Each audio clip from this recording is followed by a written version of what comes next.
నా ఇంటి వారును యెహోవాను సేవించదు. నేనే కాదు, నాకు నా ఇంటికి కేంద్ర బిందువు ఎవరంటే దేవుడే. మా మధ్యకి ఇంకెవరిని నేను రానివ్వను. ఎందుకంటే దేవుడే నాకు కేంద్రంగా ఉంటే మా కుటుంబం చాలా బాగుంటుంది. ఇల్లు నిర్మించడానికి పునాది ఎంత ముఖ్యమో, ఒక దాంపత్య జీవితం స్థిరపడడానికి దేవుని యొక్క వాక్యం కూడా అంతే ముఖ్యం. ఒకడేమో బండ మీద కట్టాడట, ఒకడేమో ఇసుక మీద కట్టాడట. బండ మీద కట్టబడినటువంటి గృహమేమో, పునాదేమో వాన కొట్టేనో వరద వచ్చేనో అయినప్పటికీ ఆ ఇల్లు ఏమవుతుందంటే చెప్పు చెదరలేదు. అయితే ఇసుక మీద కట్టాడు. ఇసుక ఏమవుతుందంటే ఆ పునాదిని బలహీనపరుస్తుంది.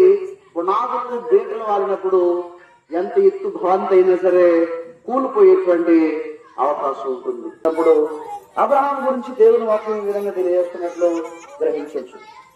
ఆదికాండము నుంచి ఈ మాటలు చెప్తున్నారు. ఏంటి ఆ మాటలను చూస్తే, నీవు లేచి నీ దేశము నుండి, నీ బంధువుల యొక్క నుండి, నీ తండ్రి ఇంటి నుండి బయలుదేరి నేను నీకు చూపించే దేశములకు వెళ్ళుము, నిన్ను గొప్ప.